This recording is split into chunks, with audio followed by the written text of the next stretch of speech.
Ta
d'adoration. Sont des jours d'exaltation. Sont des jours où tu vas exulter dans le Seigneur. Parce que mon Dieu est assis sur son trône. Assis sur son trône, sois loué, oh Jésus. Mon Dieu est assis sur son trône, sois loué, oh Jésus. Mon Dieu, lève-toi, lève-toi, lève-toi, lève-toi, lève-toi, lève-toi, lève-toi, lève-toi, Seigneur, lève-toi, lève-toi, lève-toi, lève-toi, lève-toi, lève-toi, lève-toi, lève-toi, lève-toi, lève-toi, lève-toi, lève-toi. Moi, je vais devant toi. Je vais devant toi une porte ouverte. Je vais devant toi une porte ouverte que nul n'a le pouvoir de fermer. Je vais devant toi une porte ouverte. Parce que c'est moi qui détiens les clés. Je détiens la clé de ton avenir. Je suis celui qui signe. Je suis celui qui te permettra d'entrer et de sortir. Je suis celui qui va faire venir sur toi la pluie de la première et de la dernière saison. Oh, Yamados. Assis sur son trône, sois loué, oh Jésus. Mon Dieu, assis sur son trône, sois loué, oh Jésus. Mon Dieu. J'aimerais que tu visionnes. Le Seigneur assis sur son trône. Un trône glorieux. Amen. Entouré des archanges, des anges, des myriades d'anges. Et qui peut venir le déboulonner? Le monde se bat pour être sur un trône. Et notre Dieu n'a personne qui peut l'ôter. Il a dit, assieds-toi à ma droite jusqu'à ce que je fasse de tes ennemis ton marchepied. Bien-aimé, tes ennemis sont sous ses pieds. J'aimerais te dire, bien-aimé, Dieu se servira de tes ennemis pour en faire un tremplin. Il se servira de tes ennemis pour en faire un escalier qui te mènera jusqu'au sommet de gloire. C'est pour cela, ne crains point. Ces ennemis que tu es en train de voir aujourd'hui, demain tu ne les verras plus. Parce que Dieu va les transformer, il va les abattre l'un après l'autre. J'ordonne maintenant à celui qui est dans la peur, à celui qui est dans le doute, à celui qui est craintif, que ces choses disparaissent au nom de Jésus. Nous voulons libérer la parole, que la parole fasse du bien à son peuple. Soyez bénis, recevez la parole avec joie, que cette parole vous fasse du bien au nom de Jésus. Et le peuple de Dieu dit un amen de gloire. Salut ton voisin, salut ta voisine. J'aimerais dire merci à la chorale. Alléluia.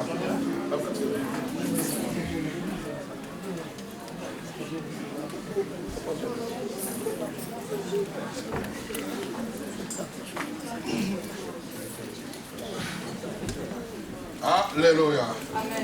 Nous rendons gloire au Seigneur pour ce deuxième culte dans lequel le Seigneur est en train de manifester sa gloire, dans lequel le Seigneur nous a encore visité des merveilleux moments dans sa présence, des moments bénis, des moments où le Seigneur encore vous fait du bien. Amen. Et aujourd'hui, nous voulons encore parler de sa part. Nous nous tenons devant vous, non par habitude, mais parce que c'est une nécessité qui nous est imposée. Nous tenons devant vous, non pas parce qu'il y a des... Je suis un meilleur prédicateur que les autres, non, parce que le Seigneur dépose dans mon cœur un fardeau que j'aimerais vous le partager. Et je me tiens devant vous par la vertu et la grâce du Saint-Esprit. Je me tiens devant vous parce que vous avez prié pour ce culte ce matin. Je me tiens devant vous parce qu'il y a des gens assoiffés qui ont faim et soif de justice qui sont venus. Je me tiens devant vous afin de vous annoncer l'évangile de paix, afin que vous soyez des messagers de paix, parce que l'évangile de Dieu que Dieu nous communique est un évangile de grâce, bien-aimé. Ce n'est pas un évangile qui fait peur, ce n'est pas un évangile de panique, ce n'est pas un évangile lorsqu'on quitte ces lieux. Oh non, non, c'est un évangile qui nous amène la paix, la tranquillité. Je me tiens devant vous comme un simple serviteur de Dieu qui aimerait vous annoncer les oracles qui viennent de la part de Dieu. Aujourd'hui, nous allons rapidement faire une longue lecture dans le livre des Actes des Apôtres, chapitre 12e. Nous lirons le 1er jusqu'au 19e verset. Ce passage nous relate l'arrestation de l'apôtre Pierre. Non seulement son arrestation, mais comment dire, sa libération miraculeuse de la part du Seigneur.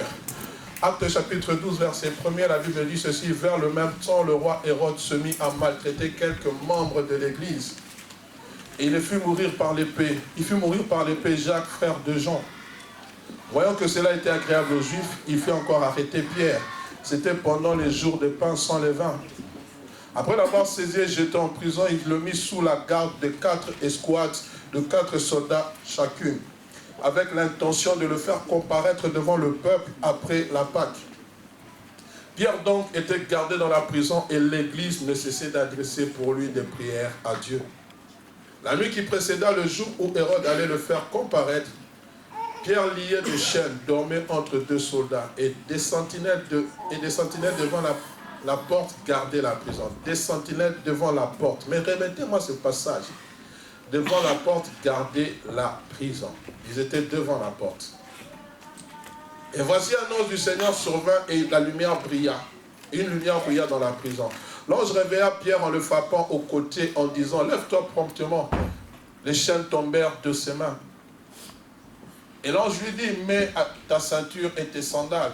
Il fit ainsi. L'ange lui dit encore: enveloppe-toi de ton manteau et suis-moi. Pierre sortit et le suivit, ne sachant pas ce qui se faisait par l'ange fut réel, et s'imaginant avoir une vision. Lorsqu'ils eurent passé la première garde, puis la seconde, ils arrivèrent à la porte de fer qui mène à la ville et qui s'ouvrit d'elle-même devant eux. Ils sortirent et s'avancèrent dans une rue. Aussitôt l'ange quitta Pierre. Revenu à lui-même, Pierre dit: je vois maintenant d'une manière certaine que le Seigneur a envoyé son ange et qu'il m'a délivré de la main d'Hérode et de tous ceux que le peuple juif attendait. Après avoir réfléchi, il se dirigea vers la maison de Marie, mère de Jean, surnommé Marc, où beaucoup de personnes étaient réunies et priaient. Il frappa à la porte du vestibule et une servante nommée Rhodes s'approcha pour écouter. Elle reconnut la voix de Pierre et dans sa joie, au lieu d'ouvrir, elle courut annoncer que Pierre était devant la porte. Oh. Ils lui dirent: tu es folle. Mais elle affirme que les choses étaient ainsi. Ils dirent: c'est son ange. Cependant, Pierre continuait à frapper devant la porte. Ils ouvrirent et furent étonnés de le voir. Pierre, leur ayant de la main fait signe de se taire, leur raconta comment le Seigneur l'avait tiré de la prison. Et il dit: annoncez-le à Jacques et aux frères. Puis il sortit et s'en alla dans un autre lieu. Quand il fit jour, les soldats furent dans une grande agitation pour savoir ce que Pierre était devenu. Hérode s'étant mis à sa recherche et n'ayant pas trouvé, interrogea les gardes et donna l'ordre de les mener au supplice. Ensuite, il descendit de la Judée à Césarée pour y séjourner. Nous disons Amen. Amen. Bien-aimés, cette histoire nous raconte, comme je l'ai dit tantôt, l'arrestation de l'apôtre Pierre ainsi que sa délivrance miraculeuse. Les premiers chrétiens qui faisaient partie de l'église primitive subissaient des persécutions de la part du roi Hérode à cause de leur confession de foi et à conversion au Seigneur. Cela avait irrité une certaine partie de la population juive qui était contre cette nouvelle doctrine qui venait prendre place. Cette doctrine qui était en train d'envahir tout Israël. La doctrine dans laquelle on est en train de dire que Jésus-Christ est Fils de Dieu et quiconque le reçoit comme Seigneur et Sauveur a la vie éternelle. Il y avait des bouleversements qui étaient en train de se faire, des familles qui se convertissaient, des gens qui fouillaient les synagogues pour aller dans des maisons et prier, chercher la face du Seigneur. Et à un moment donné, le peuple israélite, les Juifs, ceux qui étaient fervents dans la loi judaïque, vont s'élever, vont commencer à chercher, à combattre les chrétiens. Et pendant cette persécution, Jacques, un des disciples, sera arrêté et exécuté. Il sera décapité. C'est la première fois dans la Bible où il est mentionné la mort d'un disciple ou d'un apôtre. Et je crois que l'église du Seigneur a pris peur. Et non seulement, Hérode a constaté que le peuple juif était dans la joie devant la décapitation de Jacques, il va aller plus loin. il va oser aller prendre l'apôtre Pierre pour l'emprisonner, avec comme objectif aussi de le tuer, de l'amener au supplice.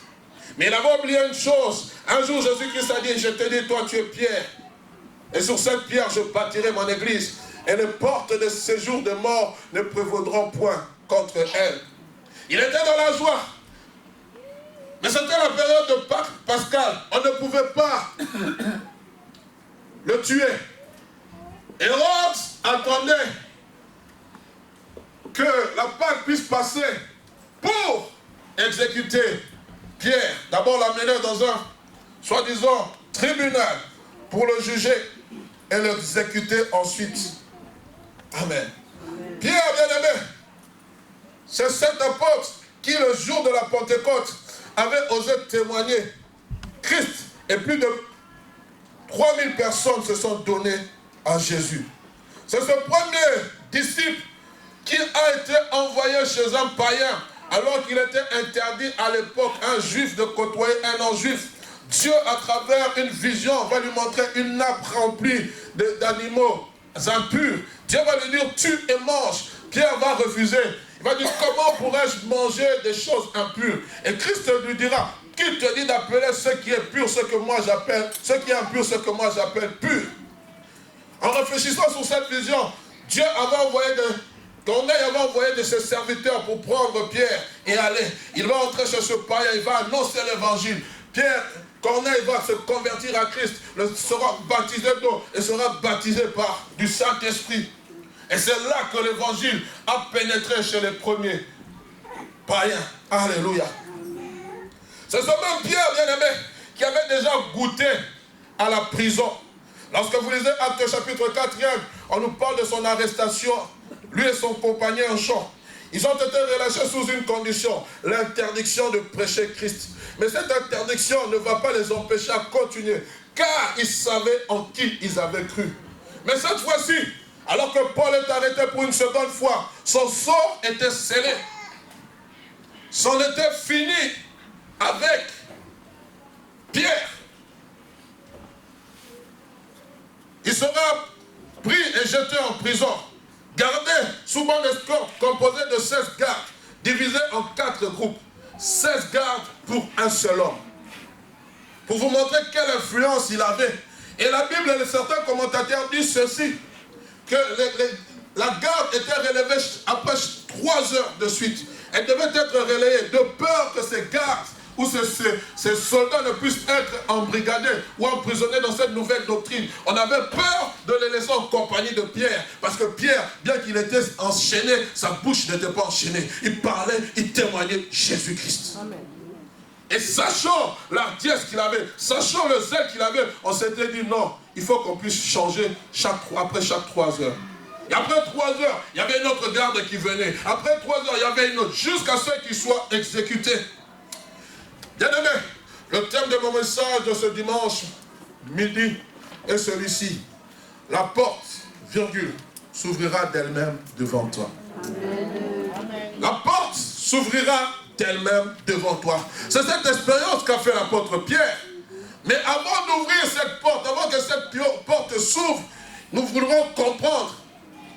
Aujourd'hui, particulièrement, mon message s'adresse à 2 catégories de personnes. La première catégorie de personnes, c'est ce chrétien rétrograde. À ceux ou celles qui a eu à goûter à l'amour de Jésus, qui a eu à voir comment Dieu s'est manifesté dans sa vie, mais qui depuis un certain temps semble avoir oublié les bontés de l'Éternel. Le Seigneur m'a dit de parler à cette catégorie de personnes. Oui, mais vous allez dire, pasteur, ils ne sont pas dans la salle. Mais je crois, frère, qu'à travers les médias, il y aura des gens qui seront touchés.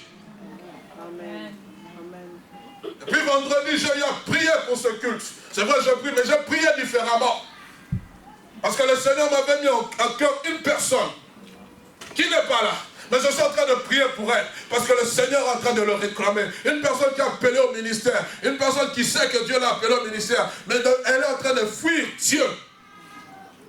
Et je prie, même toi qui me suis à travers les médias, toi qui as fui Dieu, que tu puisses revenir à lui.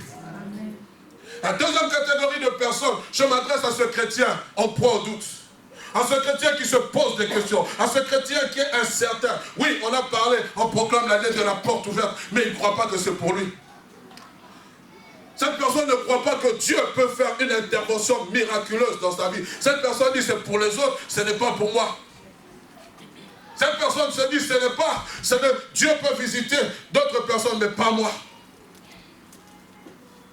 Je m'adresse à toi qui es en perte de vitesse, qui te pose de multiples questions. Et nous alors, pasteur, nous ne sommes pas concernés par ces deux catégories de personnes. J'aimerais vous dire aussi, sachez que durant mon intervention, il y aura une interpellation de la part du Seigneur. Car vous qui n'êtes pas concernés par ces deux catégories de personnes, vous avez une chose importante à faire de la part de Dieu. Un rôle primordial à jouer. Ma prédication, bien aimé, comprendra 6 points cruciaux afin que tu puisses comprendre comment une porte peut s'ouvrir devant toi. 6 points cruciaux qui vont faire que l'apôtre Pierre va voir la porte s'ouvrir. Ces 6 points cruciaux se trouvent seulement dans les 19 versets que nous venons de lire. Nous n'allons pas en sortir. Lorsque vous lisez ces versets, bien aimés, vous allez comprendre comment Dieu s'est servi de Pierre. Mais non seulement de Pierre, mais comment cela a commencé. Pierre en prison. La Bible dit au verset 5, pendant que Pierre était en prison, mettez-moi le verset 5 de Acte 19 s'il vous plaît. Écoutez ce qu'il a dit. Pierre donc était gardé dans la prison. Ça c'est la situation de Pierre. Pierre était donc gardé dans la prison. Mais écoutez le reste. Et l'église ne cessait d'adresser pour lui des prières à Dieu. Le premier point bien aimé, c'est la prière fervente des saints. Pierre en prison, mais la Bible déclare que l'église priait pour lui avec ferveur. C'est-à-dire sans relâche et avec persévérance. Mais Pierre est en prison, son sort est scellé. Mais l'église prie. J'aimerais que vous me suivez attentivement. On dit l'église ne cessait d'adresser pour lui des prières, pas la prière, des prières. Toutes sortes de prières, faites en tout temps, toutes sortes de prières. L'église est en train de prier, l'église est en train de supplier Dieu, l'église est en train d'intercéder, l'église est en train d'abolir la sentence des rois. L'église faisait toutes sortes de prières, frères, sœurs. Pour qui? Pour Pierre. Mais où est-ce qu'il était? En prison. Celui dont le sort était déjà scellé, mais l'église croyait que Dieu pouvait le délivrer. À travers ce passage, nous voyons le rôle bien défini de l'église. Mais l'église est composée de qui? De vous et moi. De vous et moi. De vous qui ne vous retrouvez pas dans cette catégorie de personnes. C'est de vous dont il s'agit. L'église priait pour quelqu'un qui avait besoin de la prière. Alléluia. Bien que persécuté, et que dans une situation qui semblait être désespérée, avec l'exécution de Jacques et l'arrestation de Pierre, cela n'a pas empêché l'église de vivre dans la pleine conviction d'un exaucement certain. Pierre en prison, l'église ne l'a pas abandonné. Il avait un soutien spirituel. La prière fervente des saints. Jacques chapitre 5 verset 17 nous dit, la prière fervente du juste a une grande efficacité. Aujourd'hui, frères, sœurs, je suis venu vous interpeller par rapport à votre rôle, qui est celui de prier. Le pasteur, on prie déjà. Non, tu ne pries pas bien. Parce que l'église a prié jusqu'à ce que Pierre sorte de prison. Et ce qui est étonnant, alors qu'ils étaient en train de prier, eux-mêmes étaient étonnés de la prière qui agit. Je suis en train de dire à quelqu'un, la prière que tu feras va t'étonner toi-même. Parce que Dieu va dévancer ta réponse. Pendant que toi tu es en train de prier, la réponse sera déjà à la porte. La Bible dit Pierre était devant la porte, en train de toquer. Mais eux ils ont dit c'est son ange. Ils ne croyaient pas que leur prière était agissante.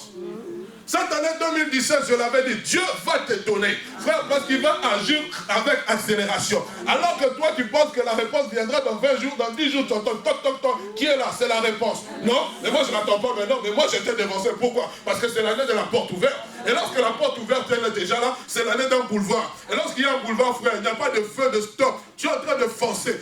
Dieu a déjà frayé un boulevard dans ta vie. La réponse viendra avec accélération au nom de Jésus. L'église était en train de prier, mais Pierre était déjà à la porte. Est-ce que tu comprends ces choses, mon frère, ma soeur? Comment je suis en train de prier, mais la réponse est déjà là?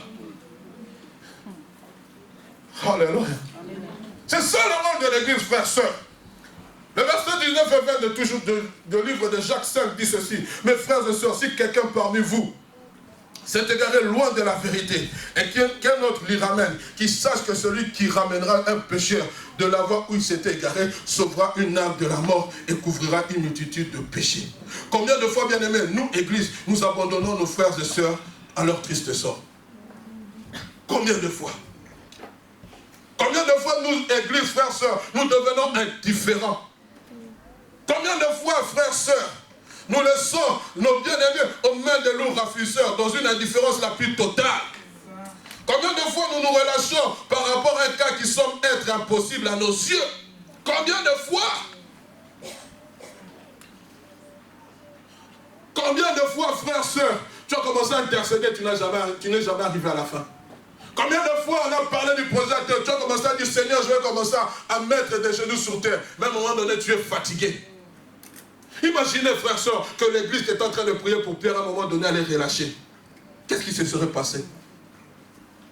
Aujourd'hui, je suis là pour vous conscientiser, nous conscientiser par rapport au rôle que nous avons à jouer dans la prière. Pierre est le symbole de ce chrétien rétrograde, enchaîné par le péché ou par les choses du monde et bien gardé par les démons. Pierre peut être aussi ce type de chrétien, emprisonné par le doute, l'incertitude, les questions, ne sachant pas ce qu'il deviendra, car son sort semble être scellé par Hérode. D'où l'implication de l'église entière pour venir en aide. Et l'un des moyens efficaces, c'est la prière. C'est la prière. Frères, sœurs, la prière ne peut rien remplacer d'autre. Oui, frère, sœur, ton sort peut être scellé comme celui de Pierre. Mais j'aimerais te dire, une fois que l'église se met à prier pour toi, quelque chose doit se passer. On a vu la conséquence. Lorsqu'ils ont commencé à prier, le lendemain, les soldats étaient agités parce qu'ils ne savaient pas où était passé Paul. J'aimerais te dire, Pierre plutôt, j'aimerais te dire, ta prière, bien-aimé, agite le camp de l'ennemi. Quand tu te mets à prier, quand nous nous mettons à prier ensemble, quand nous sommes tous d'un seul cœur, d'une seule âme, bien-aimé, nous avons une même pensée. Je vous dis, la prière bouge les choses. Et je crois qu'en ce lieu, frère, il y a des besoins qui doivent être bougés. Il y a des besoins qui doivent bouger. Il y a des besoins qui doivent trouver exaucement. Je le crois, frère. La prière, c'est le moyen le plus efficace par lequel Dieu nous a donné. Christ a dit, lorsque vous priez, dites notre Père qui est aux cieux. Lorsque vous priez, nous voyons Jésus-Christ dans son ministère. Il a donné une place importante à la prière. Il faut que tu pries. Il faut que tu fléchisses les yeux. Non pas pour toi, mais pour ton frère. Seigneur, s'il te plaît, libère Pierre. Il y a des Pierres qui ont besoin de prière. Il y a des Pierres qui sont emprisonnés. Ton oncle est emprisonné dans l'occultisme. Ton oncle est emprisonné dans l'alcool. Ton tante est emprisonnée dans des choses sales. Mais elle a besoin de sortir. Elle est liée. Elle est liée. Les démons sont là. Mais comment sortir de cela? Il faut que je prie. Il faut que je prie. Car crois au Seigneur Jésus. Tu seras sauvé, toi et toute ta famille. Où sont passés les chrétiens qui prient? Où est passée l'église qui prie? Où est passée l'église qui porte les fardeaux les uns les autres? Où est passée ma soeur qui, il y a longtemps, jeûnait pour sa famille? Aujourd'hui, elle est tombée parce qu'on lui a dit non, ce qui t'est arrivé dans ta vie, c'est ton oncle. Alors elle a oublié de prier pour son oncle.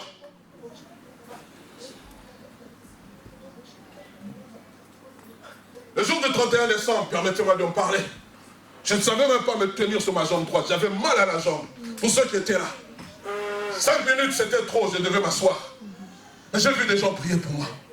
J'ai vu des gens soupirer. J'ai vu le frère Thierry venir, pasteur, tu veux que je prie pour toi? Oui, il a prié pour moi. J'ai vu papa Didier, papa Adam, venir prier pour moi. J'ai vu des intercesseurs prier pour moi. J'ai vu des membres de cette église prier pour moi. Mais aujourd'hui, je vous dis, je me tiens sur mes deux jambes. C'est votre prière qui agit, frère. Dieu agit à travers la prière. Je marche, je n'ai plus mal comme avant. Pourquoi? Parce qu'il y a un Dieu dans les cieux qui a exaucé la votre prière. Et s'il l'a fait pour moi, il peut aussi le faire pour toi. Je l'ai dit, je n'ai pas honte de le témoigner. J'avais mal. Mais j'ai vu des gens prendre mon cas pour le leur. Priez, Seigneur, s'il te plaît, s'il te plaît. Mais frère, si vous le faites pour moi, faites-le aussi pour les autres. Je vous en supplie. Pierre en prison, mais l'église priait. Pierre en prison, mais l'église n'était pas désespérée. Pierre en prison, l'église avait l'espérance que Dieu peut agir, même à la dernière minute. Pierre en prison, il y a des pierres qui sont emprisonnés dans la drogue, emprisonnés dans le sexe, emprisonnés dans l'occultisme. Mais ils ont besoin de ta prière. Prie pour eux, afin qu'ils sortent de cette prison. Oh non. Ah, ce frère, il est avec vous. Ah, maintenant on ne le voit plus. Ah, il est rentré. Ah, mais moi je savais, c'était une fausse conversion. Mais si c'était une fausse conversion, combien de temps tu pries pour prier pour qu'il se convertisse réellement? Combien de temps? Aujourd'hui, on a facile à critiquer, on a facile à médire, on a facile à pointer du doigt. Mais je ne suis pas meilleur que vous, je ne suis pas meilleur que vous. Je suis ce que je suis par la grâce de Dieu. Si je suis ce que je suis, si je me maintiens, c'est par la grâce de Dieu. Que celui qui est debout prenne garde de tomber. Frère, lorsque tu apprends qu'un frère ou une soeur est tombé, comment réagis-tu? Est-ce que tu pleures ou est-ce que tu es dans la joie? Je suis en train de nous interpeller. C'est ça le rôle de l'Église. Aujourd'hui, frère, qui est perdu. Portons-nous réellement, bien-aimés, le fardeau à cœur, le projet à Dieu. Portons-nous réellement le fardeau à cœur. Le projet est plutôt le fardeau des uns des autres. Prions-nous pour les uns ou pour les autres. Pries-tu pour ceux et celles qui un jour ont mis les pieds dans cette église et ne viennent plus? Est-ce que nous attisons réellement le feu de la prière? Est-ce que, bien-aimé, tu pries?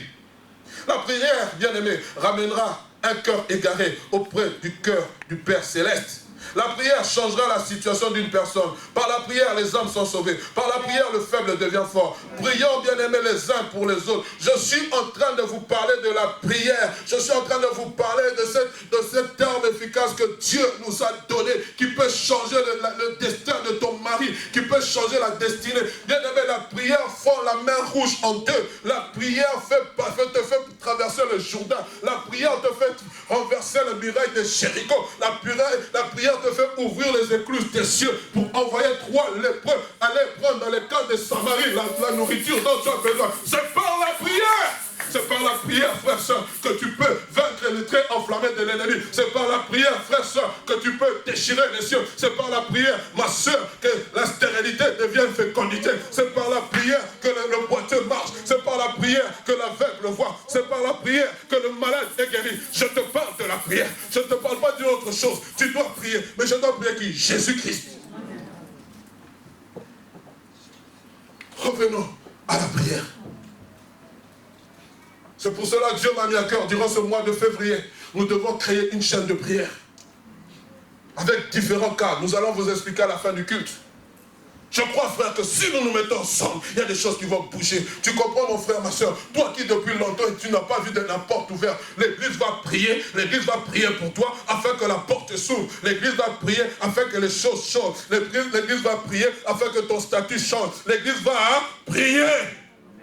Et je ne parle pas de n'importe quelle prière. Je te parle de la prière qui fend les cieux. Je te parle de la prière qui fait enfanter.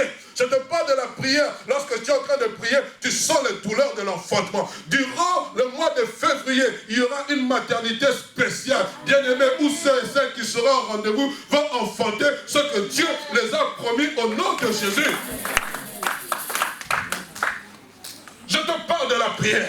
Je te parle du temps de l'intimité avec Dieu. Je te parle de ces choses, frère, qui peuvent faire que ton travail, tu peux changer de statut. Je te parle, frère, de cette prière qui peut t'amener d'un zéro à devenir un héros. Je te parle de la prière, bien-aimée, qui va appeler les choses qui n'existent pas comme si elles étaient. Je te parle de la prière qui peut te changer de niveau de vie. Je te parle de la prière qui va te faire connaître, frère, auprès de Dieu. Je te parle de la prière qui ouvre les portes. S'il vous plaît, bien-aimé, l'Église a prié, l'Église a prié, l'Église a prié, l'Église a prié pour Pierre. Mais Pierre, il était déjà considéré comme mort. Pierre, on savait qu'il allait mourir. Mais Dieu a abrogé la loi portant ordonnance de son exécution. On est ensemble. Suivez-moi, s'il vous plaît. Deuxième des choses. On voit cela au verset 6. L'Église est en train de prier. Mais cette prière va faire bouger le trône de Dieu. Alors que l'Église est en train de prier, bien-aimé, cette prière a fait bouger le trône de Dieu. Et Dieu va réagir. Qu'est-ce que Dieu va faire?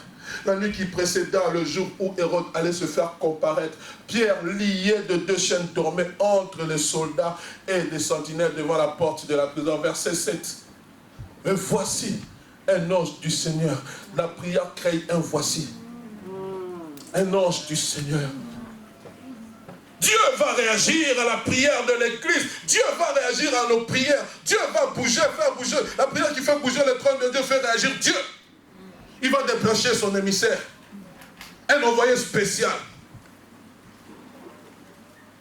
Pas comme ces émissaires que nous voyons aujourd'hui, qui vont pour de bonnes causes, mais à cause de la corruption, ils oublient la bonne cause.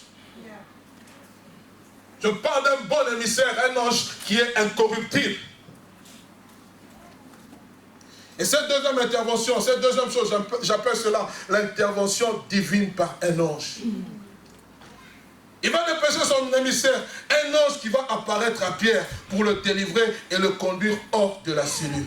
Bien-aimé, il est fort dommage que de nos jours, surtout dans nos églises, nous parlons plus des démons et moins des anges. Aujourd'hui, on parle plus des démons. On a plus conscience des démons. Mais qu'est-ce donc un démon? Un démon, c'est un ange déchu qui s'est rébellé contre l'autorité divine, contre l'autorité céleste. Lucifer aussi était un archange auprès du Seigneur, mais il s'est rébellé. Et la Bible dit qu'un tiers des anges se sont rébellés. Mais où sont passés les 2 tiers des anges? Ils sont là. C'est pour cela que ceux qui sont avec nous sont plus nombreux que ceux qui sont contre nous. Mais aujourd'hui, on a plus peur des démons. J'aimerais te dire, frère, il y a un ange qui te protège. Il y a un ange qui combat. Lorsque tu dors, il y a un ange qui est en train de combattre contre toi. Mais toi, tu ne vois que les démons. Et le Seigneur a dit, parle à mon église, dis-leur que vous avez une armée céleste. Il y a des anges qui sont à côté de vous. Quand tu conduis, alors que tu veux faire un accident, tu ne comprends pas, mais c'est un ange qui t'a protégé. Amen. Dieu a dépêché son ange. Amen. On est ensemble, bien-aimés.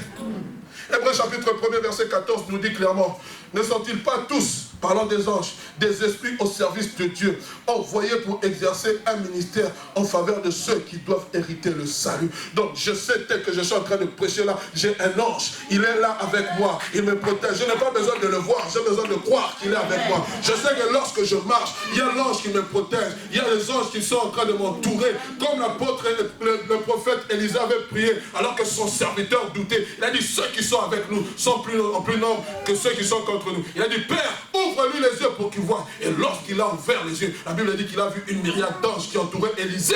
Il a dit, mais tu es entouré d'une myriade d'anges. Tu ne comprends pas ces choses. Je prie que Dieu t'ouvre les yeux. Alors toi, tu as peur de ta tante qui vient te dire, je viendrai le soir pour faire tes enfants.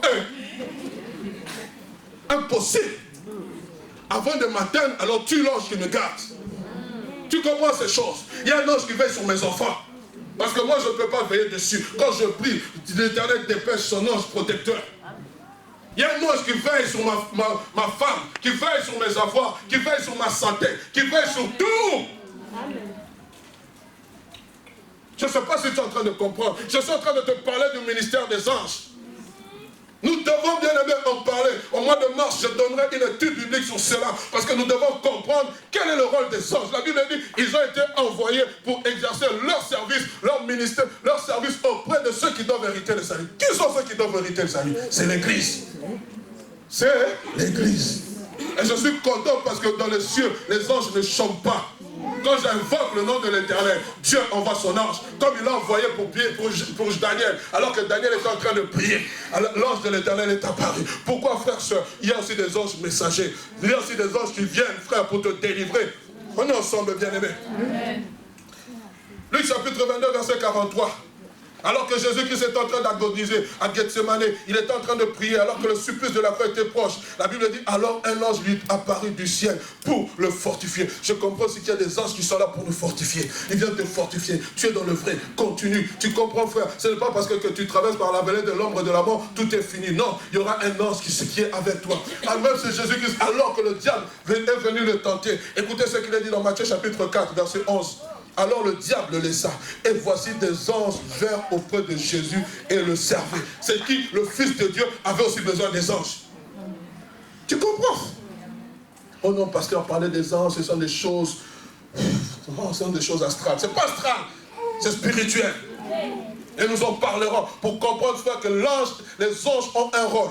Pendant que tu dors, il y a des anges du Seigneur qui veillent sur toi, qui te protègent, qui combattent pour toi. L'église de Jésus, il faut croire au ministère des anges dans ta vie. Paul dira ceci, alors que le navire est en train de tanguer, alors qu'il est en route vers Rome, avec tout l'équipage, qu'est-ce qu'il va dire? Acte 27, verset 23. Un ange du Dieu à qui j'appartiens et que je sers m'est apparu cette nuit et m'a dit. Ce n'est pas le Saint-Esprit, c'est un ange. Amen. Ce n'est pas le Saint-Esprit. Donc je comprends que dans le temps des dangers, Dieu envoie ses anges. Amen. Et qu'est-il encore dit dans le psaume 91, à partir du verset 7 à 16, écoutez ce qu'il est dit. Que 1000 tombent à ton côté et 10 000 à ta droite, tu ne seras pas atteint. De tes yeux seulement, tu regarderas et tu verras la rétribution des méchants. Car tu es mon refuge, ô Éternel. Tu fais du Très-Haut ta haute retraite. Aucun malheur ne t'arrivera. Aucun fléau n'approchera de ta tente. Je le déclare cette année 2017. Aucun malheur n'atteindra ta tente. Aucun fléau. Pourquoi? La Bible dit ceci. Car il ordonnera à ses anges de te garder dans toutes ses voies. Ils te porteront sur leurs mains. Oh! Il ordonnera à ses anges de te garder dans toutes tes voies.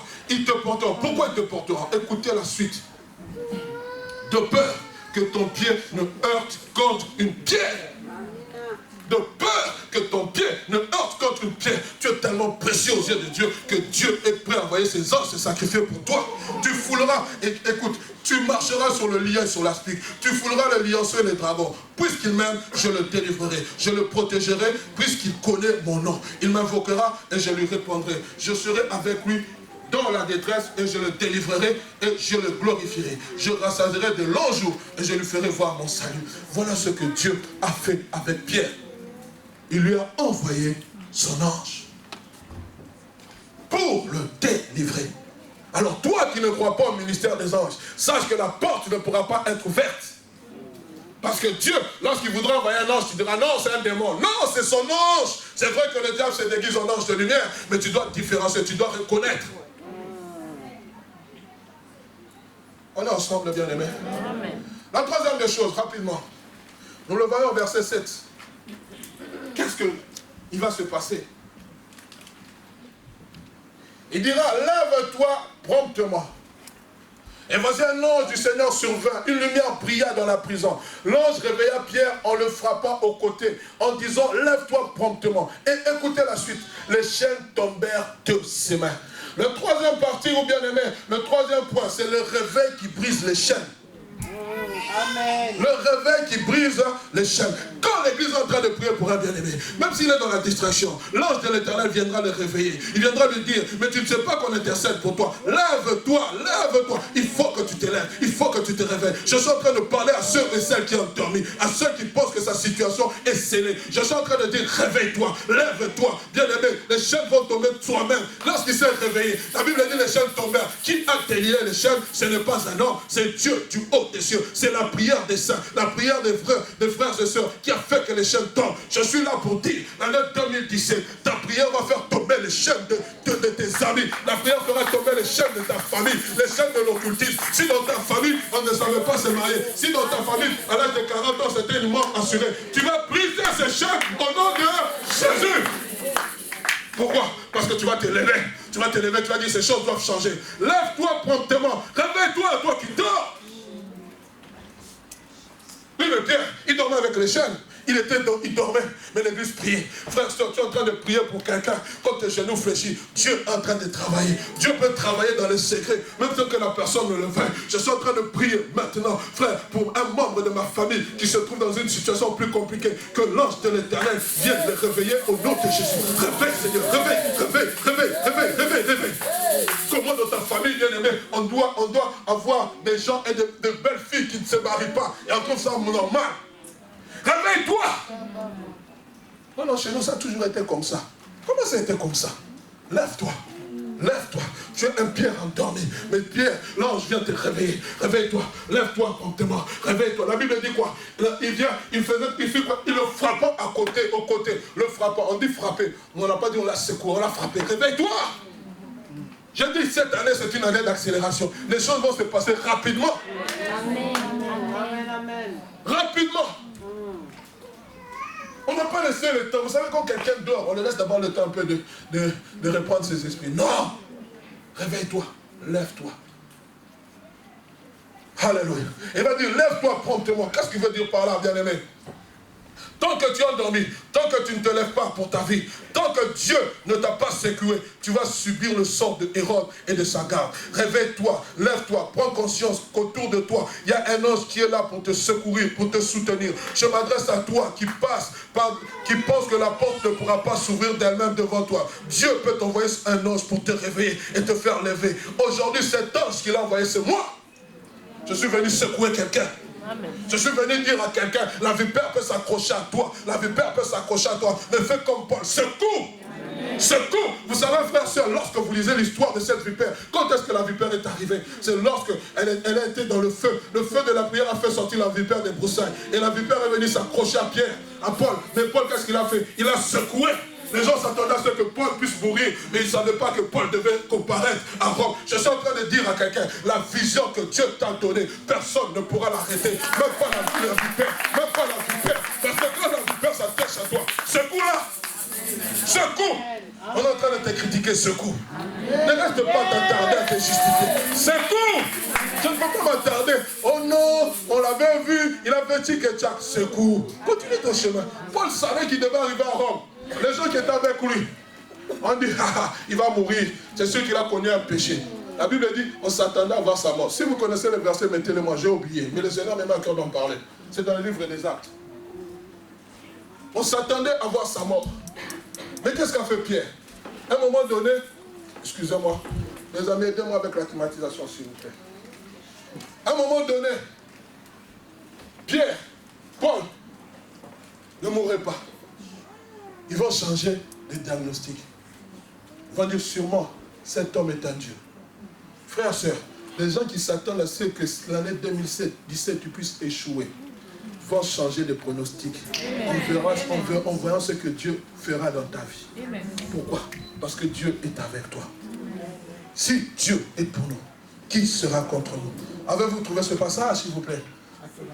Acte 28, 3. Mettez-moi ça, s'il vous plaît. Acte 28, merci mes bien-aimés. Acte 28, 3.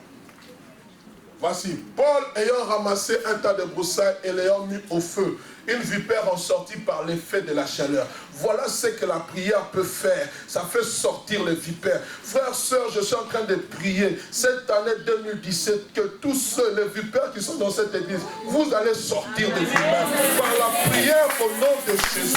Au nom de Jésus. Mais le grand problème, c'est que ne venez pas vous attacher à moi. Fouillez. Amen. Il s'attacha à sa main. Verset 4.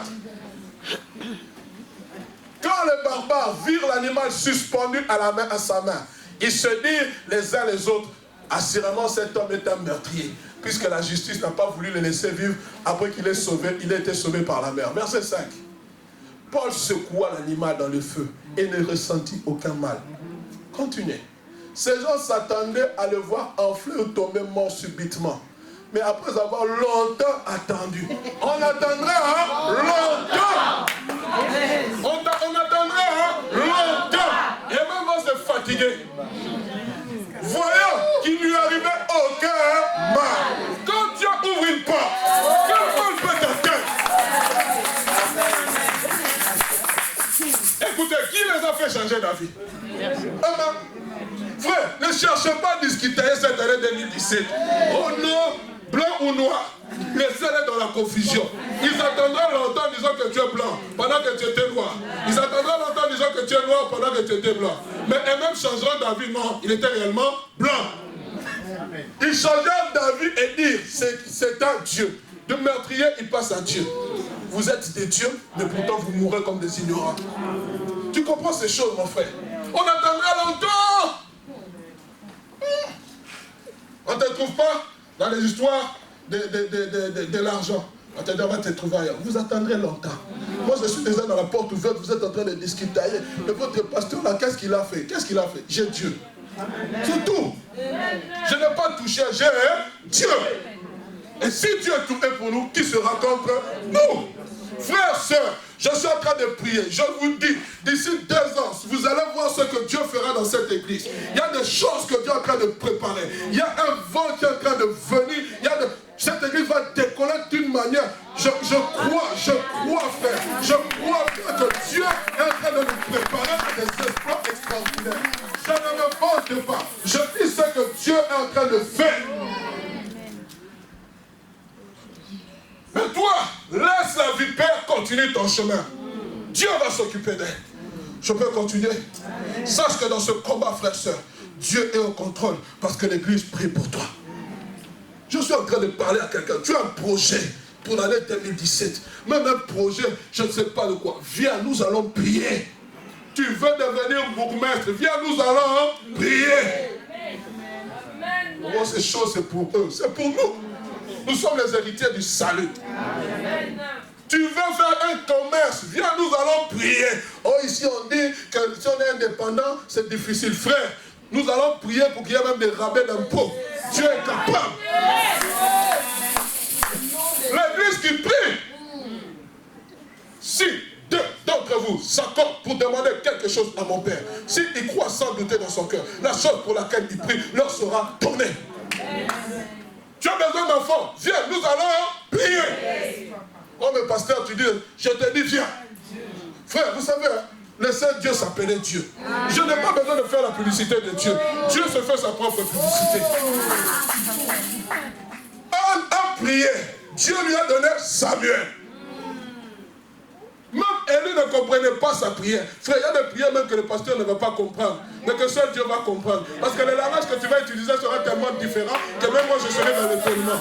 Dieu Yves, non, je ne suis pas Yves. Mais moi je n'ai jamais prié comme ça. Pasteur, ça c'est une prière qui vient directement du ciel. Dieu m'a donné une autre prière que toi tu ne connais pas. Je suis en train de dire, 2017, tu feras des prières que même le pasteur ne comprendra pas. Pourquoi? Parce que Dieu va t'étonner, il va même étonner ton pasteur. Alors ensemble. 4e point. L'ange touche l'apôtre Pierre. Qu'est-ce qui va se passer? Écoutez ce qu'il va dire. Mettez-moi le verset 7. Toujours. Qu'est-ce que l'ange va lui dire? Le verset 8e, excusez-moi. L'ange lui dit, mets ta ceinture et tes sandales. Le 4e point que j'aborderai avec vous, mets ta ceinture et tes sandales. C'est-à-dire, reprends ce qui est à toi, ce qui t'a été ôté, ce qu'on t'a dépouillé. Parce qu'à l'époque, lorsqu'on t'arrêtait, on enlevait tout. Reprends. Je suis en train de parler à quelqu'un. Éphésiens chapitre 6, à partir du verset 13 jusqu'au verset 15, nous parle de cela, des armes du chrétien. C'est pourquoi prenez toutes les armes de Dieu afin de pouvoir résister dans les mauvais jours et tenir ferme après avoir tout surmonté. Tenez donc ferme, ayez à vos reins la vérité comme ceinture. Donc, quand il dit mets ta ceinture, c'est-à-dire reprends la vérité. Combien d'entre nous avons abandonné la vérité? Combien? La vérité n'est plus dans nos bouches. On n'aime plus dire la vérité. La vérité, c'est ce qui soutient. La Bible dit, Dieu soutient toutes choses par sa parole. Mais c'est quoi? Dans Jean 17, il dit, sanctifie-les par ta vérité, car ta parole est la vérité. Nous avons abandonné la parole aujourd'hui. Nous avons abandonné la vérité. Nous avons délaissé ces choses au profit du mensonge, au profit de certaines choses sales, frères, sœurs. Où est passée la parole dans ta vie? Où est passée la vérité dans ta vie? Quand tu ouvres, c'est pour mentir. On sait que tu mens. Même à ton pasteur, tu mens. Il y a des gens qui mentent comme s'ils respiraient. S'ils ne mentent pas, ils se sentent mal à l'aise. Mais tu as besoin qu'on te délève. Le mensonge a gagné même l'église. Le mensonge a même gagné même les responsables. Le mensonge, on devient des menteurs. On devient des menteurs. On ment, mais Dieu est contre, il dit, reprends, je suis en train de parler à ce chrétien rétrograde, reprends ta ceinture, c'est cette ceinture qui a fait que tu puisses, que Dieu t'a ouvert les portes pour venir dans ce pays, et quand tu viens dans ce pays, tu abandonnes, c'est cette ceinture qui a fait que tu puisses épouser cette femme, mais aujourd'hui tu la trompes. C'est cette vérité, frère, on t'a connu tel que tu es, mais aujourd'hui tu deviens menteur, qualifiant.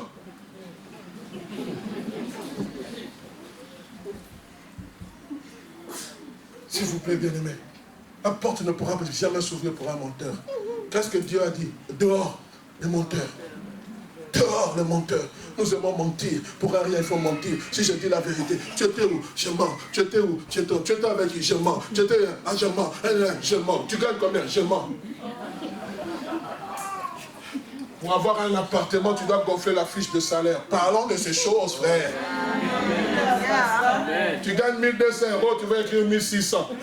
Avec 1200 €, tu prends un appartement de 800 pour faire le matu vu. Et tu restes avec 400 €. Tu ne sais plus même donner la dîme. Même si on n'a pas besoin de la dîme, tu restes maintenant avec 400 €. Tu ne sais pas arriver au début du mois. Mais tu vas chercher un appartement de 1800. Pourquoi? Parce que tu veux aussi montrer que moi aussi je suis. Tu es qui? Tu es un avorton. Né. Simple poussière, mourant. Tu es venu nu, tu rentreras nu. Frère, soeur, si tu n'as pas les moyens suffisants pour habiter une commune huppée, reste là, même dans cette commune. Dieu, en s'entend, t'ouvrira la porte. On n'est pas là pour faire la comparaison. Chacun a son chemin tracé par Dieu. Un moment dans ce pays, j'étais SDF. Je suis allé squatter dans la maison d'un oncle là, au-dessus, dans les greniers.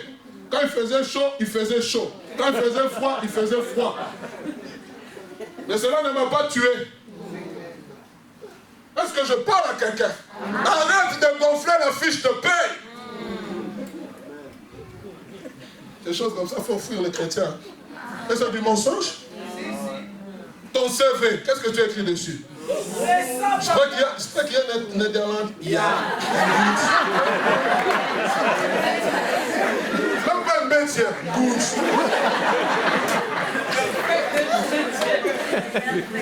Speak your English? Yeah. Yes. Good.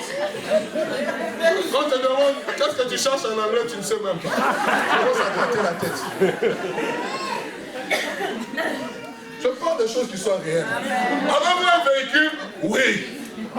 Monsieur, il y a un travail à 17 h. Vous serez là dans combien de minutes? Tu sais que le bus passe dans 1 heure. Mais c'est la réalité, frère. Mais c'est du mensonge. À un moment donné, quand on chassait l'intérim, on dit, oh, vous avez une voiture. On nous disait, oui frère, il faut dire que tu as une voiture. Je vais dire, j'ai une voiture, je n'ai pas de voiture. Par la foi, oui, j'ai une voiture. Mais je n'ai pas de voiture. Maintenant, on tombe dans un zoning. Aïe, aïe, aïe. J'essaie de travailler dans un zoning, frère. Les ailes, c'est mauvais. Le zoning, là, il y a des bus passés, je pense, chaque 2 heures. Alors, quand vous quittez le lieu jusqu'au zoning, c'était 30 minutes à pied. Frère, j'ai fait 30 minutes. Voilà, à l'époque, mon véhicule était en panne. J'avais un véhicule. Le frère Adam fait ses zonings en vélo. Le frère, c'est pour vous dire, mais il y a des gens comme ça, pour la cupidité, va dire oui. Pour aller dans un zoning où il n'y a pas de bus. Et quand les gens maintenant vont entrer, chacun démarre sa voiture, toi tu vas démarrer quoi? Les pieds. Alléluia. Je peux continuer. Deuxième des choses, il a dit porte tes sandales. Le sandal, écoutez ce qu'il a dit. Le verset 15, mettez pour chaussure à vos pieds le zèle que donne l'évangile de paix. De paix, excusez-moi. Où est passé le zèle aujourd'hui dans l'église? Le zèle pour les choses du royaume. Avant tu parlais de Christ, avant on te savait chrétien. Tu ne ratais jamais une occasion pour témoigner que tu es chrétien. Aujourd'hui tu te retrouves dans l'amour de la réflexion, la réflexologie. On devient chrétien réfléchi. Et on a trouvé un mot qui va avec. Je suis devenu plus sage. Frère, les zélés pour Dieu ne sont pas sages. Ils agissent et réfléchissent après. Frère, quelqu'un qui est en train de brûler dans une maison, toi tu vas réfléchir sur le moyen de... Tu vas commencer à tout faire pour le faire sortir. Nous sommes dans un temps, frère. Oh non, on ne sait plus parler de Christ dans les métros. Frère, entrez dans les métros, parlez de Christ. Passez partout, témoignez Christ. Où est passé ton zèle? Tu as laissé tes sandales. Tu allais porter les sandales de confort. Parce que tu es arrivé dans un moment où je suis dans le confort. Je n'ai plus besoin de Jésus. Frère, on a besoin de Jésus partout, en tout temps et en tout lieu. Tu as besoin que le zèle soit... Si tu as perdu le zèle, je suis là pour te dire, reprends tes sandales. Ces sandales-là qui a dit, ils sont beaux, les pieds de ceux qui annoncent l'évangile. Mais aujourd'hui, regarde tes pieds, ils sont plus beaux. Tes pieds ne sont plus beaux. Pourquoi? Parce que tu ne parles plus de Jésus. Peut-être beau physiquement, mais beau spirituellement. Non! Avant, tu avais le zèle de parler de Jésus. Avant, tu savais chrétien. Avant, on savait que c'est là, quand elle vient, c'est toujours nous bombarder Jésus. Mais à un moment donné, c'est fini. Avant, sur ta page Facebook, oh, I love Jesus. Oh, j'aime Jésus. Oh, tu décrivais même mon à peine. Aujourd'hui, c'est seulement photo. Je suis sur la rue Neuve en train de faire les sortes. Je suis avec tel. Je suis devant tel. Mes frères, que tu sois devant un monument, on n'a rien à faire. C'est Jésus que tu dois publier. Il faut savoir que Jésus revient bientôt. On a besoin des chrétiens zélés qui entrent, qui disent Jésus est à la porte, il revient. Où est passé le zèle de l'église? Si l'église priait pour Pierre, c'est parce qu'elle était zélée. Est-ce que tu comprends ces choses? Je vais aller rapidement pour ne pas déborder. Ayez, Romains chapitre 12, verset 11e. Ayez du zèle et non de la paresse. Soyez fervents d'esprit. Servez le Seigneur bien-aimé.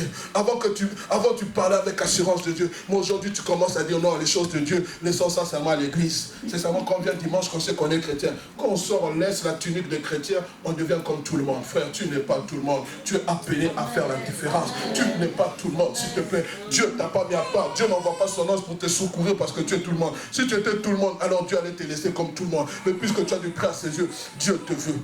Alléluia. Un point, rapidement. Écoutez ce qu'il a dit. Il fut ainsi. L'ange lui dit encore, enveloppe-toi de ton manteau et suis-moi. Enveloppe-toi de ton manteau. Qu'est-ce que donc le manteau? Le manteau, bien aimé, c'est le symbole du revêtement de l'autorité divine. Aujourd'hui, Pierre avait perdu son autorité parce qu'il était face à Hérode, devant Hérode, on a enlevé son manteau, symbole de l'autorité. Le manteau, c'est le symbole de l'onction. Frère, sur la porte ne pourra jamais s'ouvrir devant toi si tu n'es pas revêtu de l'onction de Dieu. C'est ainsi, frère, l'église doit être revêtue de l'onction, bien-aimé. L'onction du Saint-Esprit. L'ange demande à Pierre de s'envelopper. Mon frère, ma soeur, il te sera impossible de voir la porte s'ouvrir d'elle-même si tu n'es pas revêtu de la puissance d'en haut. À un moment, Jésus-Christ a attendu qu'il soit revêtu de la puissance d'en haut pour que les portes s'ouvrent d'elles-mêmes. Parce qu'il savait qu'il avait besoin de cette puissance. La porte ne pourra jamais s'ouvrir dans ta vie si tu n'es pas revêtu de la puissance. Mais oui, tu vas me dire, mais on a dit puisque tu as peur de puissance. On n'a pas dit parce que tu manques de puissance. Tu as peur de puissance. Tu comprends ces choses? Je mets devant toi une porte ouverte. Puisque tu as peur de puissance, on n'a pas dit manque de puissance. Écoutez Luc chapitre 4 verset 14. Jésus revêtu de la puissance de l'Esprit retourna en Galilée et sa renommée se répandit dans tous les pays de l'Inde. Revêtu de la puissance, il allait chercher la puissance. Tu dois chercher la puissance de l'Esprit dans ton ministère, dans le service auquel Dieu t'a appelé, dans ton travail. Tu as besoin de la puissance de l'Esprit parce que c'est l'onction de Dieu qui te qualifie. C'est l'onction de Dieu qui marque la différence. C'est l'onction de Dieu qui va faire que tu sois mis à part. C'est l'onction de Dieu qui fera que tu sois élevé au-dessus de tes égaux. C'est l'onction de Dieu qui va te séparer d'avec les autres. C'est l'onction de Dieu qui va faire que le choix n'est porté que sur toi, alors qu'il y a des gens plus qualifiés que toi. C'est l'onction de Dieu qui va le faire. Tu dois prier, Seigneur, qualifie-moi, qualifie-moi, qualifie-moi. Je ne suis peut-être pas apte pour ce travail, mais tu es capable de me qualifier. On est ensemble, bien aimés. Et j'aimerais terminer avec le dernier point. Écoutez ce qu'il va lui dire. Non seulement il va revêtir, il va dire, et suis-moi. Verset 9. Pierre sortit et le suivit, ne sachant pas ce qui se faisait, que ce qui se faisait par l'ange fut réel, et s'imaginant avoir une vision. Suis-moi. 2017, suivant Jésus. Seigneur, où est-ce que tu nous mènes? Je ne sais pas. Arrêtons quelquefois d'être trop réfléchis. Arrêtons d'être trop réfléchis. Frères, sœurs, Dieu t'amène là où il veut. Aujourd'hui, nous avons confiance au GPS. Que tu sois en France, que tu sois, je ne sais pas, quand tu tapes chaussée, 128 chaussées de Rodec, 1200 au lieu. Quand tu quittes, tu as confiance au GPS. D'ailleurs, le GPS indique, voulez-vous péage ou pas péage? Si tu ne veux pas payer l'argent, tu passes par les nationaux, les routes nationales. N'est-ce pas? Mais l'essentiel des tours, on te met même les différences de trajet. 1 heure, 2 heures, ainsi de suite. Mais tu cliques, le GPS te conduit jusqu'à bonne destination. Que ce soit TomTom, que ce soit Garmin. Les Américains, en créant ces choses, ils vont me payer parce que j'ai fait la publicité. Oui, parce que ce message sera suivi par des milliers de personnes. Les Américains, avant de créer GPS, avant de créer Garmin, avant de créer TomTom et toutes ces choses, mais on avait déjà un GPS. Dieu prend le peuple d'Israël, de l'Égypte, jusqu'à Canaan. Qui connaissait les chemins? ni Moïse, ni Aaron, ni les sacrificateurs.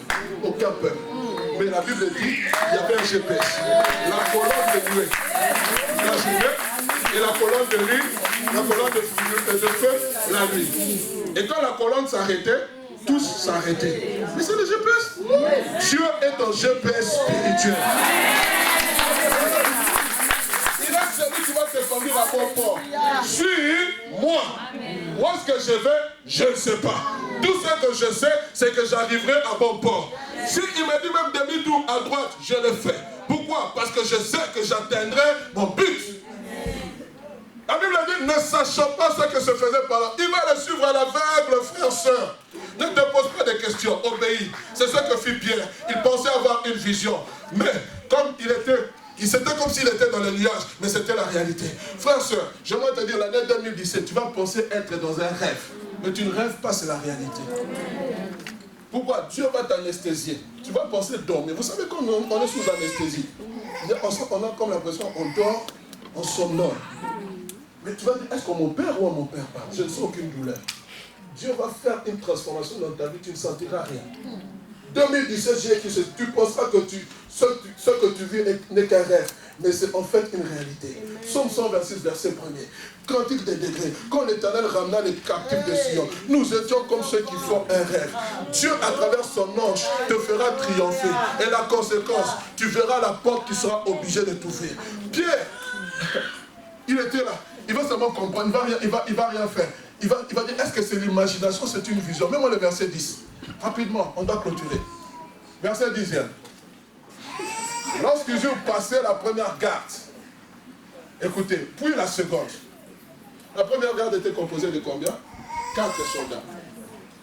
Ils ont passé. Puis la seconde. 4 soldats. Déjà, il y avait une porte qui s'est ouverte. Parce que l'ange est passé. Ils ont traversé la porte où était gardé Pierre. Et ils arrivèrent à la porte de fer. Pierre pensait toujours rêver. La Bible a dit, cette porte, qu'est-ce qu'elle s'est fait? Elle s'ouvrit d'elle-même devant eux. Pourquoi? Parce que l'ange était descendu et Pierre avait obéi à tout ce que l'ange avait dit. Ils sortirent et s'avancèrent dans une rue. Aussitôt l'ange quitta Pierre. Verset 11. Revenu à lui-même. Écoutez ce qu'il a dit. Revenu à lui-même. 2017, Dieu va te faire transporter comme si tu étais dans un rêve. Et quand tu vas revenir à la réalité, tu vas penser, il y a quelque chose qui a été fait pour toi, mais sans toi. Il te transporte. Mais ces anges, ces gardes me gardent, ils me protègent, ils sont là contre moi. Mais Dieu te fait traverser. C'est pour ça qu'il dit, quand je traverse la vallée de l'ombre de la mort, je ne crains aucun mal. Ta houlette et ton bâton me rassurent. Et quand il arrive maintenant à la réalité, écoutez, il dit, revenu à lui-même, Pierre dit, je vois maintenant que d'une manière certaine que le Seigneur a envoyé son ange et qui m'a délivré de la main d'Hérode, de tout ce que le peuple juif attendait. Donc pendant tout ce que l'ange était en train de travailler pour Pierre, Pierre pensait qu'il rêvait. Je suis en train de tenter de dire à quelqu'un, tu diras à ton voisin, pince-moi pour voir si c'est que je vis la réalité. Pince-moi. Mais écoutez la suite. Verset 12. Mettez-moi le verset 13. Il frappa à la porte du vestibule. Une servante nommée Rhode s'approcha pour écouter, parce qu'ils avaient peur. Elle reconnut la voix de Pierre, et dans la joie, au lieu d'ouvrir, elle courut annoncer que Pierre était devant la porte. Il était où? Quelle porte? La porte s'est ouverte d'elle-même. Il est arrivé là où les gens priaient. Ta prière va ouvrir la porte qui fera en sorte qu'elle va même devancer ta prière. La réponse va devancer ta prière. À tel point, toi tu es en train de prier, mais la réponse est déjà là. On vient toquer, toc, toc, toc, qui est là? C'est la réponse. Non! Ta foi est tellement petite que Dieu a une foi pour toi. Je ne sais pas si je suis en train de vous faire comprendre. Je vais l'expliquer. Dieu vient avec la réponse. Il vient, toi tu es en train de prier. Seigneur, agis, agis. Dieu toc, toc, toc, toc, qui est là? C'est ta réponse du 20 janvier. Oh, déjà. Non, c'est un ange. Tu continues. Seigneur, agis, chantons bobo. Toc, toc, toc, qui est là? C'est ta réponse. C'est impossible. Frère, soeur, j'ai dit que Dieu va agir avec précipitation. Donc, avant même, c'est ce qu'il a dit à Daniel. Dès l'instant où tu as eu un cœur de connaître la réponse t'a été envoyée. Donc, Dieu n'a vu que l'état du cœur de Daniel. Dieu, par rapport à ta situation, durant l'année 2017, il verra d'abord l'état de ton cœur. Avant que tu n'ouvres ta bouche, Dieu enverra déjà la réponse. Tu vas la recevoir avant le temps. Ça sera plus vite que DHL. Ça sera plus vite que King Koné Express. Ça sera plus vite que tous ces gens qui se disent, même que FedEx, ça viendra plus vite. Parce que la réponse de Dieu, lorsque nous parlons de la porte ouverte, frères et sœurs, c'est un boulevard sans feu rouge. Yes. Tu comprends? Donc cette année ne t'attend pas, c'est que même s'il y a des gardes, l'ange va traverser les gardes. Même si on a mis 16 gardes, il va traverser. Même s'il y a une porte de fer blindée, je ne sais pas qui a été fait par ceux qui blindent les portes. Sache que l'ange va décanter la situation de ta vie dans le nom de Jésus. Je suis en train de parler à quelqu'un. Je suis en train de proclamer. Cette situation a assez traîné. L'ange de l'Éternel est au rendez-vous. Durant cette année 2017, attends-toi à ce que Dieu fasse quelque chose de glorieux dans ta vie. Même si tu penses que tu rêves, mais ça sera la réalité. Reçois cette parole au nom de Jésus. Que mon Dieu te bénisse abondamment.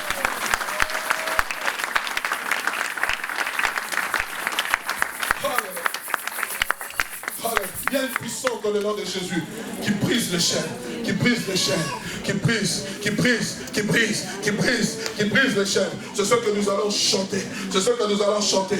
C'est ce que nous allons chanter. Oh Shitamaboro, si tu te sens prêt à te mettre debout, tu te mets debout, tu commences à déclarer qu'il y a une puissance dans le nom de Jésus, il y a une puissance qui peut briser les chaînes, il y a une puissance qui peut briser les chaînes, il y a une puissance qui peut te faire sortir de la prison, il y a une puissance qui peut te faire sortir de la prison.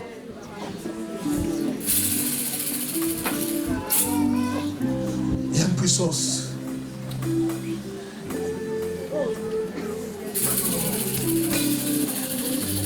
S'il vous plaît, le temps est en compté.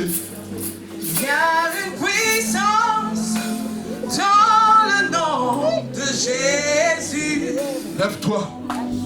Il y a une puissance dans le nom de Jésus. Pour briser les chaînes, briser les chaînes, briser les chaînes. Pour briser les chaînes.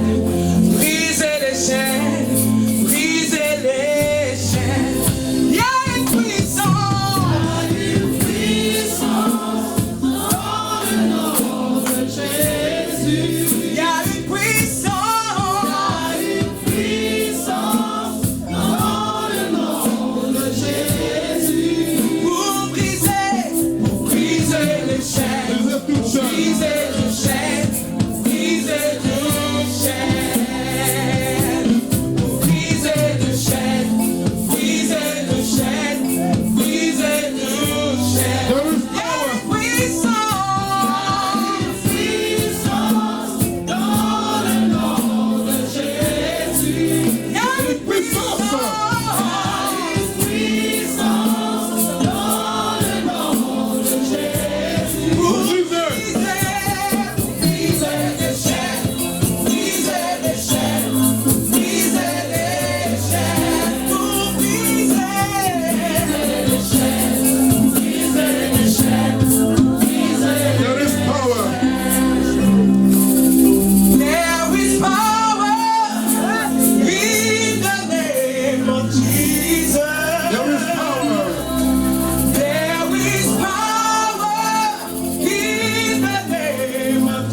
J'entends ces jeunes tomber maintenant.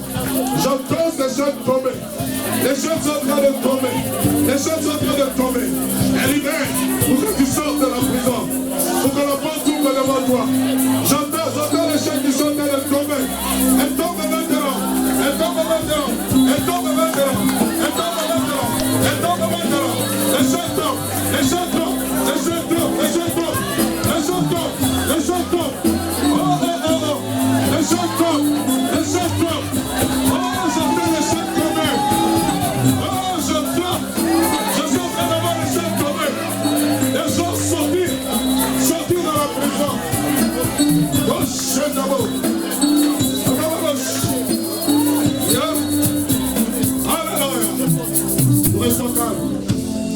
Le temps étant largement dépassé.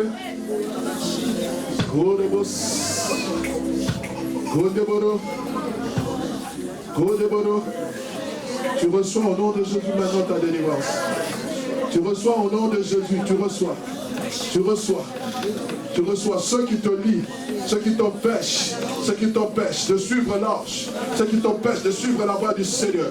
Je déclare au nom de Jésus.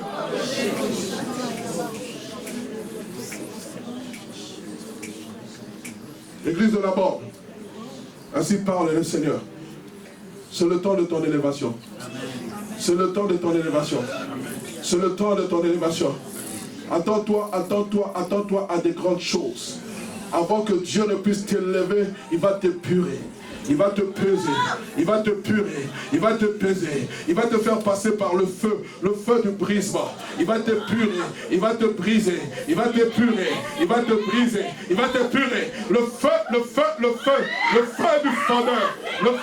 fondeur, c'est le feu qui purifie, c'est le feu qui purifie, c'est ce feu qui va te qualifier maintenant. C'est le temps de la qualification. C'est le temps de la qualification. C'est le temps de la qualification. Maintenant. C'est maintenant. Dieu te qualifie.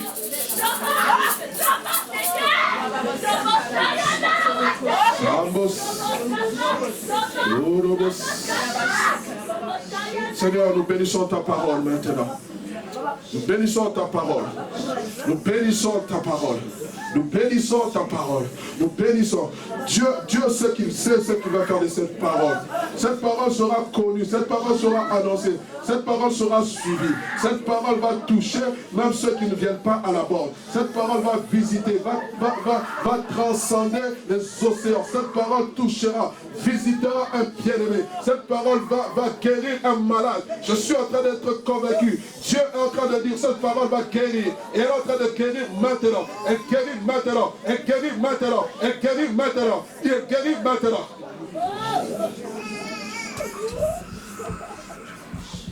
C'est le temps, frère, où nous devons choisir qui nous voulons servir. C'est le temps d'un choix. Toi qui as longtemps hésité de suivre Jésus, c'est ton temps de le faire maintenant.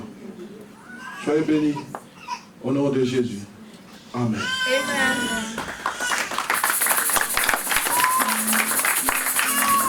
Nous avons recueilli nos offrandes.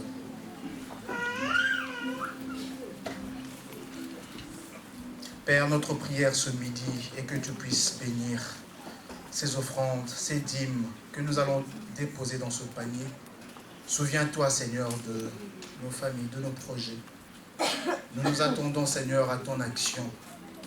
Comme le pasteur l'a dit, Seigneur, avant même que nous ayons fini de prier, tu nous as déjà exaucés. Et ce midi, nous voulons simplement te dire merci. Au nom de Jésus-Christ. Amen.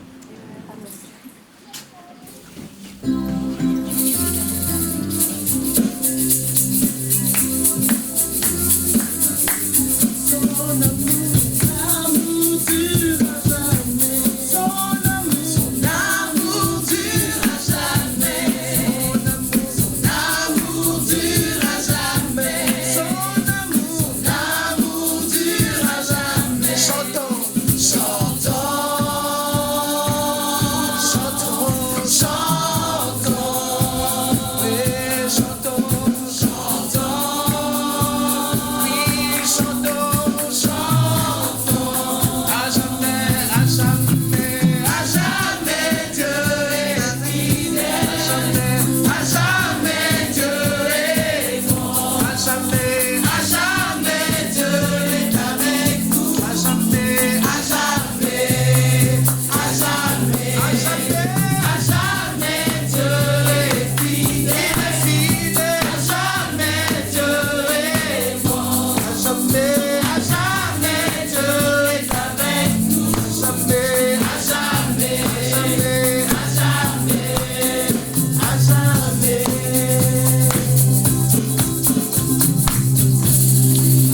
Amen. Merci à la chorale.